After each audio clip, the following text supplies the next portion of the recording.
With the 37 keys of Zeech, we open the way for our brothers. With 1,000 whispers of Slaanesh, we call to them. With the 12 plagues of Nurgle, we fell their enemies. And with the mighty axe of Khorne, we cut open the world for them. Attributed to the Word-Bearer's Chaos Space Marine Legion. If my time in the Black Library taught me anything, it was, rather controversially, that chaos is already very much part of us. It deals in the currency of mortal souls and feeds off states and emotions that are in essence natural. Without us, there would be no chaos. Good and evil, right and wrong, these are binary oppositions that the inhabitants of this galaxy use to comfort and define themselves. I'm afraid much of the God Emperor's work is done in the gray area in between. High Inquisitor Bronislaw Zevak Ordo Xenos. What is chaos? Suffering, you might say. Oppression, deceit. But could not all these things be said of your Imperium?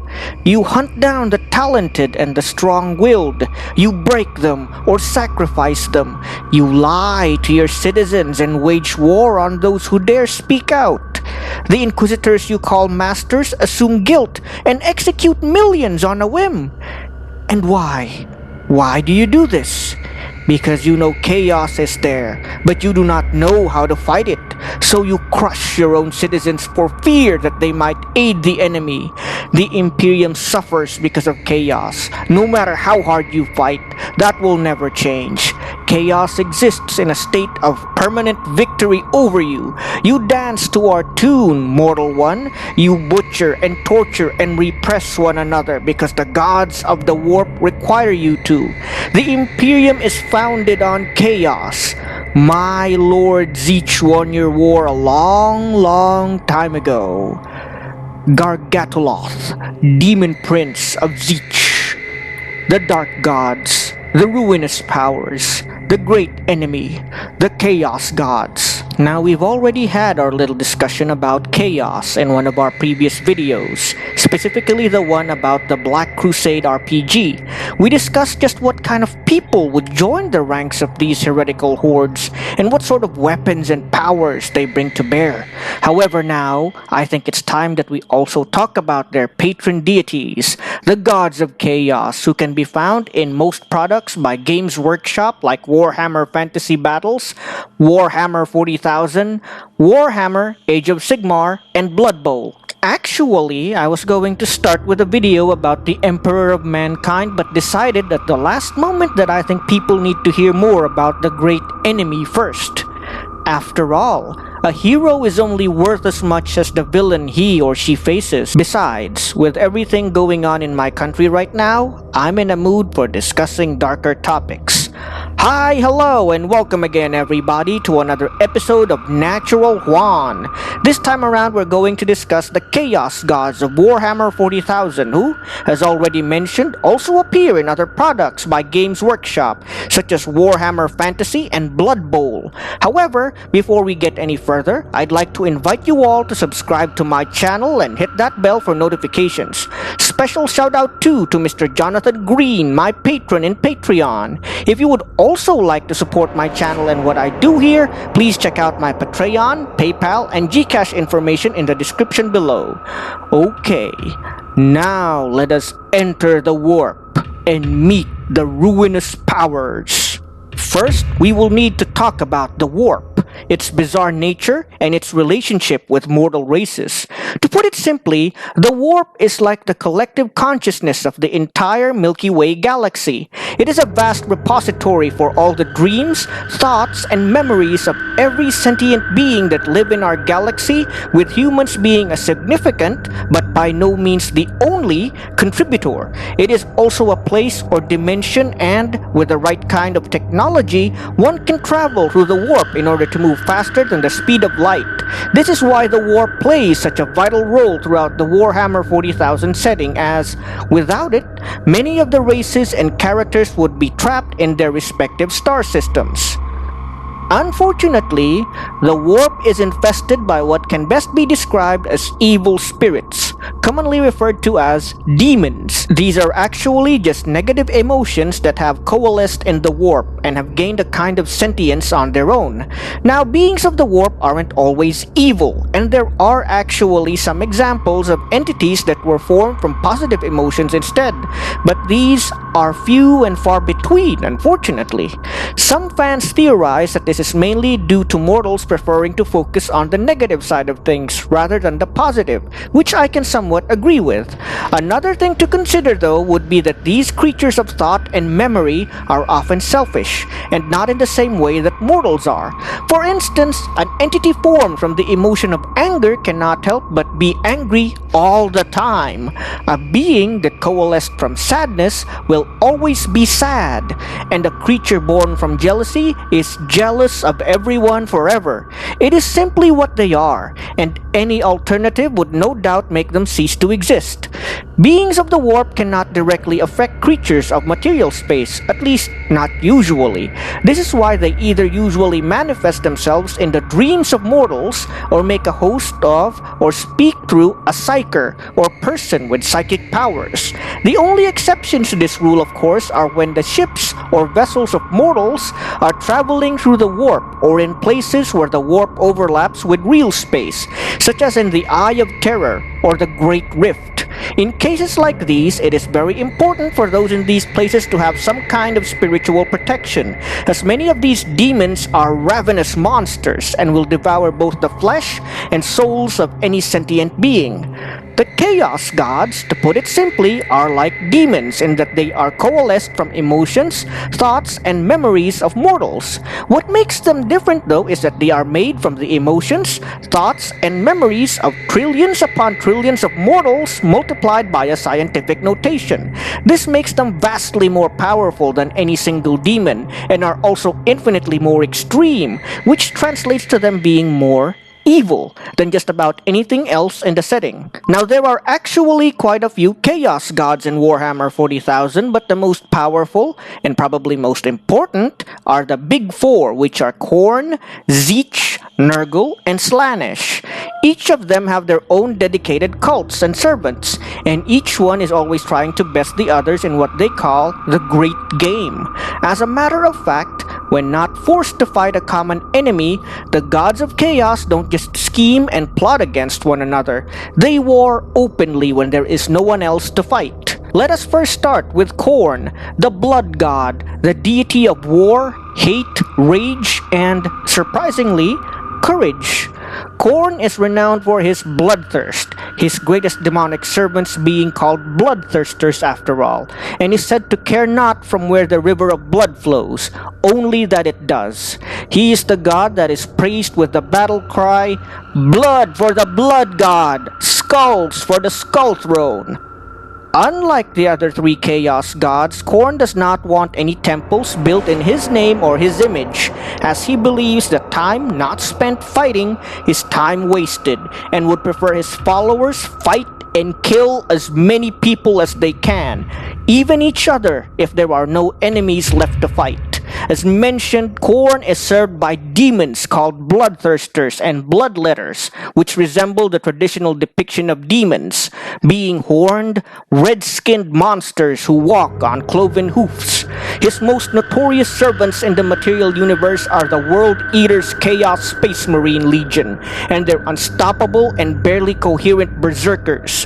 While it can be said that he hates everyone equally, he reserves most of his hate for fellow Chaos God Slaanesh, who is his direct antithesis. Also, while Khorne is the most bloodthirsty of the Chaos Gods and would probably slaughter the populations of entire planets if given the chance, he is also known for having a twisted sense of honor. For instance, he detests the killing of the unarmed and helpless, and finds the act of killing hapless civilians as an act of cowardice, and will send his terrifying hounds after them. Still, he has no concept of good or evil, nor innocence or guilt. All he cares for is combat, and, while this can be beneficial to some, he is still a horrible god of destruction and genocide for the majority of the galaxy's population. Then we have Tzeentch, who is often at odds with Khorne on who is the oldest and greatest of the dark gods. Tzeentch is most associated with scheming, plotting, and ambition, not unlike a certain house in Hogwarts. He is also the one most associated with magic, sorcery, and psychic abilities, and is thought to be responsible for proliferating it throughout the Milky Way. He is the most intelligent of the four, having millennia of knowledge and wisdom at his disposal, and is thought to lead the other three in the few times they are actually united, such as during the Horus Heresy, when a full half of the Space Marine legions turned against mankind. While all the ruinous powers tend to mutate their servants horribly, Tzeentch is the one to do this the most to his followers, resulting in them having multiple eyes, limbs, and growing all manner of tentacles. Tzeentch's demonic followers include the bird-like Lords of Change and the blob-like Horrors. His mightiest mortal champions would be the Thousand Suns Chaos Space Marine Legion and their nefarious sorcerers. Tzeentch is also associated with hope, since one can surmise that ambition is just another form of hope. Still, much like the Jinn of the Wishmaster film series, Tzeentch is the ultimate expression of be careful what you wish for, and that what hope he can give you might not turn out to be what you want in the end. Also, there is a theory among fans that it is the hope of all mortals that causes Tzeentch's plots to fail, since it is shown many times that it is rare for any of his plots to come into fruition, as each one comes with its own counterplot. As for me, I've always thought that Tzeentch is just too crazy for any of his plans to actually work. Next, of course, would be Nurgle, the so-called Plague Father and Lord of Decay, who, in his twisted sense of benevolence, prefers to be called Grandfather Nurgle. He is the god of disease, decay, and all things deemed disgusting in the setting of Warhammer 40,000, as well as just about all the worlds created by Games Workshop. He is also the god of misery and despair, and considering the deplorable state of the galaxy in 40k, probably has the most numerous followers aside from Khorne. Nurgle often infects those who worship him with disgusting sicknesses that cause them to grow warts, bubbles, and grotesque lesions that ooze blood, pus, and other awful body fluids. However, in exchange, his devotees often gain superhuman toughness that make them resistant to mundane firearms, impervious to pain, and able to share their blessings to any unfortunate soul they touch or spew their noxious gases upon. Nurgle's most monstrous servants include the Great Unclean Ones and their near-identical children, the Nurglings. Of all his many disciples in the material plane, the greatest are no doubt the Death Guard Chaos Space Marine Legion and the walking pandemics known as the Plague Marines. What is most curious though is Nurgle is also considered a god of resilience.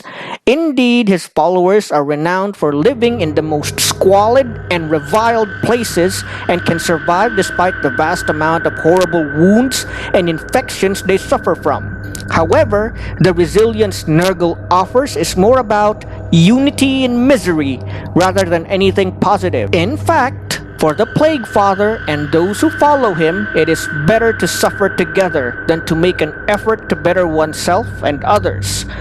Last, but most certainly not least, is Slaanesh, the so-called Prince of Excess, and She Who Thirsts.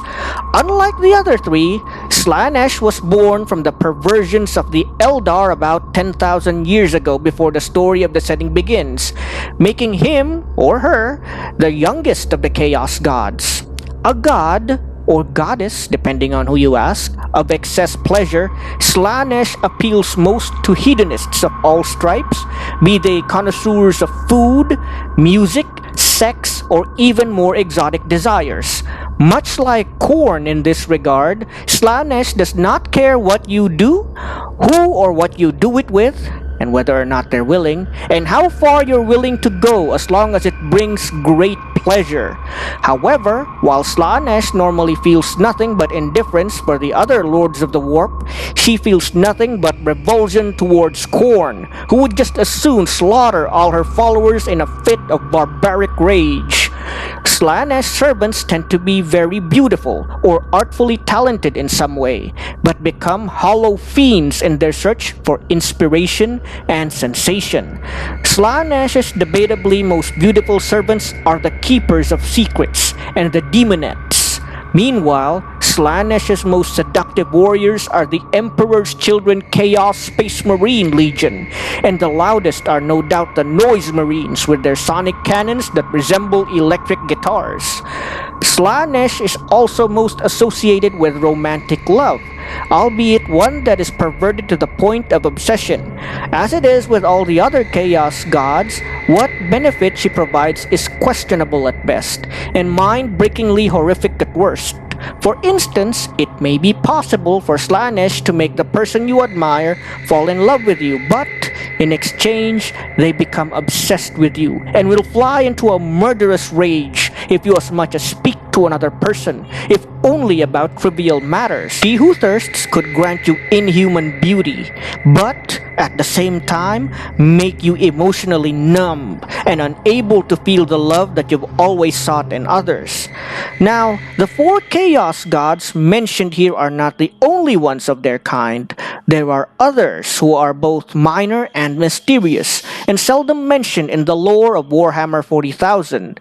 There is, for instance, Malice, who represents chaos battling against itself and is, in a way, a twisted representation of justice. There is also Nekoho, the chaos god of atheism, who is a paradox in and of himself, and gains more power the less people worship him. And there are even heretical rumors that since the imperial truth, founded by the Emperor of Mankind, is an atheistic belief system, that he might have merged with, or at least become associated with, the God Emperor. Then, there is the strange, chaotic being that saved the fleet of the Tau when they first entered the warp, and is believed by many to embody the greater good, which the Tau fervently believe in.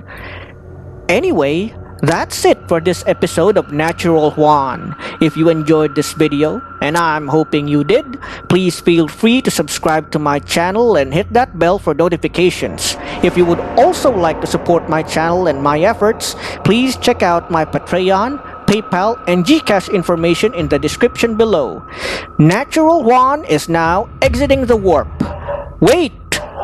What? You forgot to activate the Geller field? What the?